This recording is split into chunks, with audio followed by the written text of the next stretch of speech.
आज हमारे देश के सामने है। बेसिक समस्याएं हैं, खाने को नहीं है, पढ़ाई नहीं है, कोई बीमार हो जाए तो इलाज नहीं है। 75 साल हो गए देश को आज़ाद हुए, अस्पताल नहीं है, दवाइयाँ नहीं है, सड़कें नहीं है, बेरोजगारी है। क्या देश में वाकई हिंदू मुसलमान की जो डिबेट दिखाई जा रही है या टीवी चैनल्स पर जिस तरीके से नफरती एजेंडा बुना जा रहा है, क्या ये बताता है कि सरकार का असली मकसद ही यही है कि देश की जो आवाम है वो धर्म के मुद्दे पर ही फंसी रहे, वो धर्म के मुद्दे पर ही बात करती रहे, धर्म को लेकर लड़ाई करती रहे? और क्या सरकार यही चाहती है कि देश के युवाओं का ध्यान ना तो रोजगार की तरफ रहे और ना ही शिक्षा की तरफ? आखिरकार आम आदमी पार्टी के जो प्रमुख अरविंद केजरीवाल को ऐसा क्यों बोलना पड़ा, और अरविंद केजरीवाल ने जो कहा है क्या वो सही है?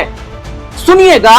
आम आदमी पार्टी ने अपना एक आधिकारिक छात्र विंग वैकल्पिक राजनीति के लिए छात्र संघ लॉन्च किया है। इन्होंने अपने जैसे कि हम देखते हैं कि NSUI है, ABVP है, इसी तरीके से आम आदमी पार्टी ने अपना छात्र विंग लॉन्च किया है।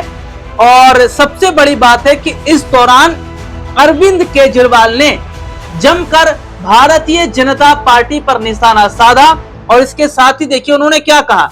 इन्होंने सीधे तौर पर कहा कि हमारे देश के सामने आज बहुत सारी समस्याएं हैं।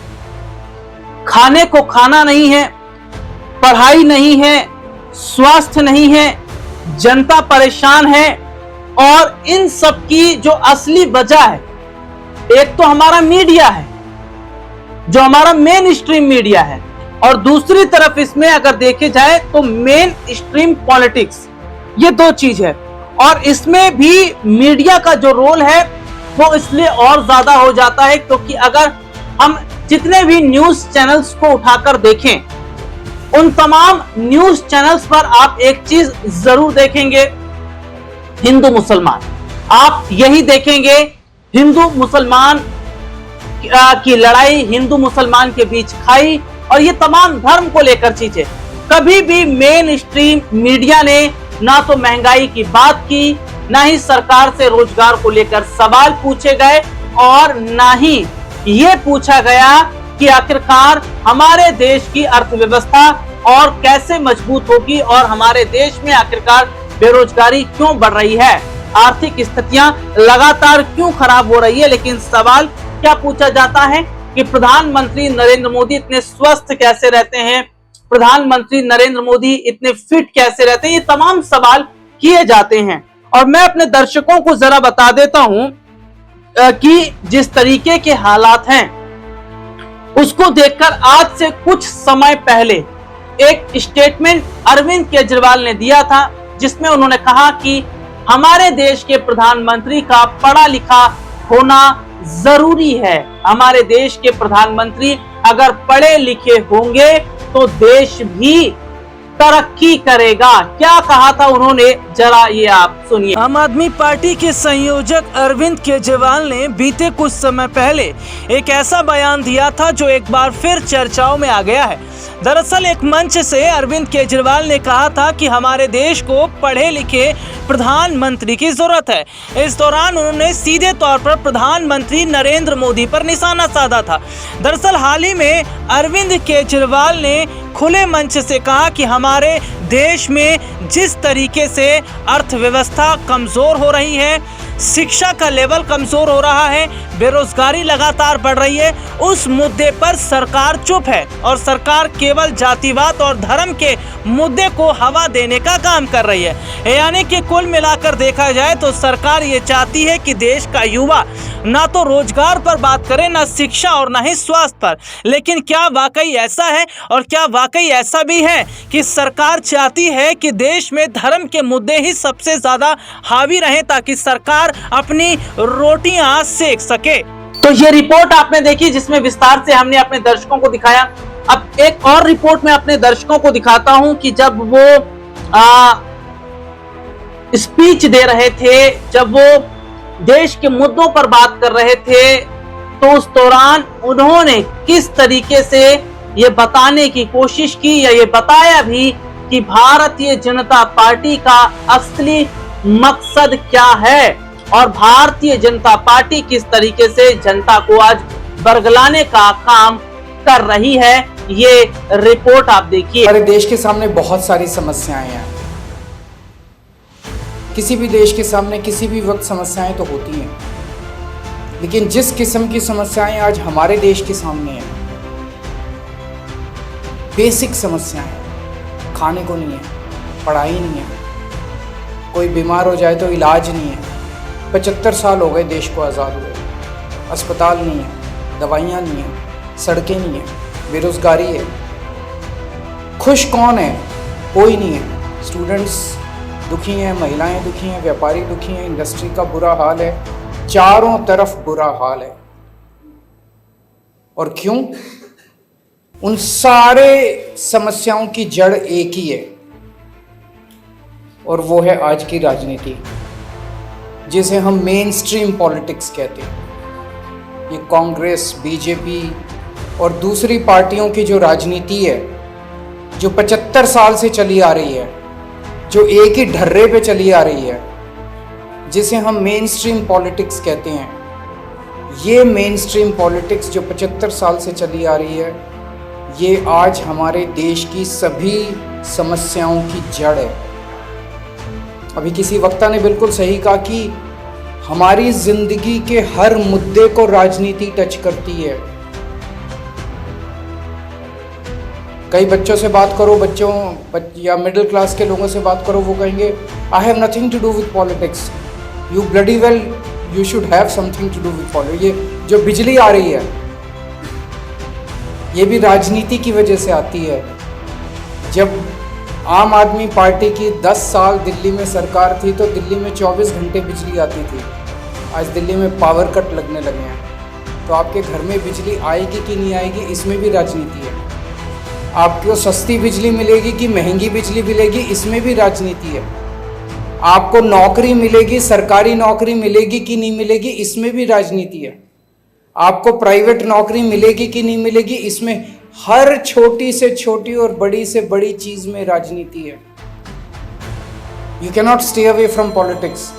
आपको राजनीति का हिस्सा बनना पड़ेगा, राजनीति में इंटरेस्ट लेना पड़ेगा, राजनीति में पार्टिसिपेट करना पड़ेगा। और आज जिस ढर्रे की राजनीति चल रही है, 75 साल से हमारे देश में चल रही है, इसको मेन स्ट्रीम पॉलिटिक्स कहते हैं। और यही आज की मेन स्ट्रीम पॉलिटिक्स हमारे देश की सभी समस्याओं की जड़ है। आम आदमी पार्टी ने 10 साल दिल्ली में राज किया, और अब पंजाब में हमारी सरकार है। दिल्ली में जिस तरह का काम हमने किया और जिस तरह की राजनीति हमने की, उसे ऑल्टरनेटिव पॉलिटिक्स कहते हैं। हम कहते हैं स्कूल बनने चाहिए, ये लोग कहते हैं अच्छे स्कूल नहीं होने चाहिए।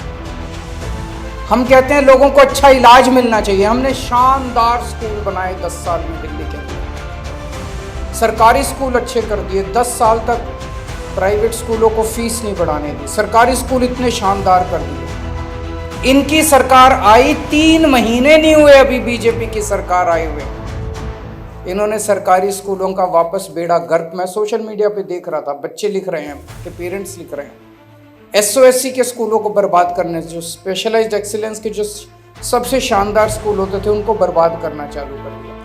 क्यों? क्योंकि ये उनकी राजनीति का हिस्सा नहीं है। वो मेन स्ट्रीम पॉलिटिक्स जिसको कहते हैं, उसका हिस्सा नहीं है कि लोगों को अच्छी शिक्षा मिले। हमारी ऑल्टरनेटिव पॉलिटिक्स का हिस्सा है कि अच्छी शिक्षा सबको मिलनी चाहिए, चाहे गरीब का बच्चा हो चाहे अमीर का बच्चा हो। हमारे 10 साल के अंदर जब दिल्ली में हमारी सरकार थी, हमने शिक्षा माफिया को कंट्रोल करके रखा, शिक्षा माफिया को ध्वस्त कर दिया दिल्ली के अंदर। बड़ी मेहनत करनी पड़ी, बड़ी धमकियां आई, बड़ा हिम्मत दिखानी पड़ी शिक्षा माफिया के खिलाफ। ये शिक्षा माफिया बड़े बड़े स्कूल, ये छोटे लोग नहीं है जो बड़े बड़े स्कूलों के मालिक हैं, उन लोगों का सामना किया हमने। 10 साल तक प्राइवेट स्कूलों को फीस नहीं बढ़ाने दी। अभी 3 महीने नहीं हुए दिल्ली के अंदर इनकी सरकार बने हुए और फीस सारे प्राइवेट स्कूल फीस। आज देश की सभी समस्याओं की जड़ है। 24 घंटे केवल और केवल एक तरफ पूरी दुनिया एआई की बात कर रही है, आर्टिफिशियल इंटेलिजेंस की बात कर रही है, और ये लोग 24 घंटे केवल आपके बच्चों को हिंदू मुसलमान हिंदू मुसलमान हिंदू मुसलमान हिंदू मुसलमान बस यही सिखाते हैं। इनके बच्चे जाके विदेश में पढ़ते हैं, इनका कोई नेता उठा के देख लो इनके बच्चे कहां पढ़ रहे हैं, सारे इनके बच्चे दे जाके विदेशों में पढ़ते हैं। आपके बच्चे के हाथ में डंडा दे के ये मस्जिदों के सामने बेच के और हिंदू मुसलमान कराते हैं। ये रिपोर्ट आपने देखी जिसमें विस्तार से हमने अपने दर्शकों को दिखाया, और सबसे बड़ी बात क्या है कि आम आदमी पार्टी ने हाल ही में यह भी कहा था कि हमारे देश के जो प्रधानमंत्री हैं वे कमजोर हैं। उन्होंने अमेरिका के राष्ट्रपति डोनाल्ड ट्रंप के आगे अपने न सिर्फ घुटने टेके बल्कि वो नतमस्तक होते नजर आए। भारत और पाकिस्तान के बीच हाल ही में जो हालात हम देख रहे थे या जो हालात बने थे युद्ध जैसे, और दोनों तरफ से लगातार बमबारी गोलाबारी चल रही थी, और आखिरकार जो सीज फायर को लेकर कदम उठाया जाता है उस पर तमाम सवाल खड़े हो जाते हैं कि क्या आन पड़ी थी सीज फायर का ऐलान करने की, और इस मुद्दे पर आखिरकार क्यों डोनाल्ड ट्रंप ने यह बताया कि हमने भारत और पाकिस्तान के बीच जो है वो सीज फायर करवा दिया है। तो क्या डोनाल्ड ट्रंप के इशारे पर मोदी जी काम कर रहे हैं? और अगर ऐसा ही है तो क्या वाकई मोदी जी को चूड़ियां पहन लेनी चाहिए? आम आदमी पार्टी की महिला नेताओं के बयान थे, वो क्या कह रही हैं, ये जरा आप सुनिए। भारतीय फौज पाकिस्तान अधिकृत कश्मीर की ओर बढ़ रही थी और हम जीत हासिल कर चुके थे। जब वो पाकिस्तान अधिकृत कश्मीर लगभग हमारा हो चुका था, ऐसे में अचानक से भारतीय जनता पार्टी केंद्र की सरकार सीज फायर का ऐलान कर देती है, सीज फायर की घोषणा कर देती है, बिना किसी समझौते के, बिना किसी पुख्ता जानकारी के, बिना किसी ऐलान के। और जब पाकिस्तान के साथ सीज फायर होता है तो हर एक भारतीय का सपना टूटता है, हर एक देशवासी का दिल दुखता है कि जब हमारी फौज अपना शौर्य दिखा रही थी, जब हमारी फौज अपना पराक्रम दिखा रही थी, जब हमारा एक एक सैनिक मां भारती पर अपना बलिदान देने के लिए तैयार था, तो ऐसे में मोदी जी ने सीज फायर क्यों किया? अचानक से हुआ सीज फायर संदेह की ओर ले जाता है। अचानक से सीज फायर की घोषणा बहुत सारे प्रश्न खड़ा करती है।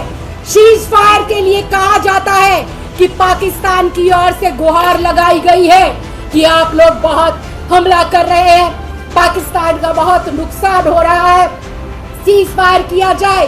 मैं पूछना चाहती हूँ केंद्र की सरकार से कि जब पहलगाम में नई नवेली दुल्हन का सिंदूर उसकी आंखों के सामने उजाड़ा जा रहा था पाकिस्तान के आतंकवादियों के द्वारा, और जब वो मेरी बहन हमारी देश की बेटी गुहार लगा रही थी, तो क्या तब वो आतंकवादी रुके थे?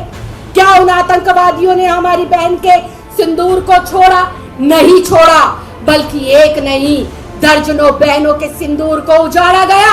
ऐसे में मोदी जी ने बिना देश को बताए हुए, बिना सर्वदलीय बैठक करे हुए किस दबाव के अंदर सीज फायर किया? ये प्रश्न तो उठता है और उठता रहे। ये रिपोर्ट आपने देखी जिसमें विस्तार से हमने अपने दर्शकों को दिखाया। हालांकि ये जरूर देखा जा रहा है कि इस वक्त देश में जिन मुद्दों का जिक्र होना चाहिए उन मुद्दों का जिक्र नहीं हो रहा है, लेकिन सरकार हर जगह धर्म और धर्म को तलाशती है। ये वही लोग हैं जो एक तरफ टोपी पहनने से तो मना करते हैं और दूसरी तरफ जामा मस्जिद के शाही इमाम के गले लगकर आते हैं मनोज तिवारी जैसे लोग। ये वही हैं, ये बड़े बड़े टीवी चैनल्स जिन पर आप आए दिन डिबेट हिंदू मुसलमान की देखते हैं, हिंदू मुसलमान का मुद्दा आप देखते हैं, यही लोग हैं। पर्दे के पीछे जाते हैं, इफ्तार पार्टी में शामिल होते हैं, जामा मस्जिद जाते हैं, वहां मौलानाओं से मुलाकात करते हैं। तो ऐसे में देखा जा रहा है कि केवल देश को बेवकूफ, देश की जनता को बेवकूफ बनाया जा रहा है, लेकिन जनता को क्या इन चीजों को समझना भी चाहिए कि हमारे देश के अंदर महंगाई, बेरोजगारी और आर्थिक व्यवस्था, अर्थव्यवस्था की अगर हम बात करते हैं तो ये जो चीजें कमी है उसमें देखी जा रही है, स्वास्थ्य सेक्टर के अंदर कमी देखी जा रही है। क्या सरकार इन पर कभी बात करेगी? क्या सरकार इन पर कभी काम करेगी? या सरकार ने जो एजेंडा सेट कर लिया है धर्म की राजनीति का, उसी में जनता को उलझाकर रखा जाएगा? आज के इस प्रोग्राम में इतना ही। फिलहाल आपसे दोबारा मुलाकात होगी, तब तक के लिए इजाजत दीजिए। नमस्कार।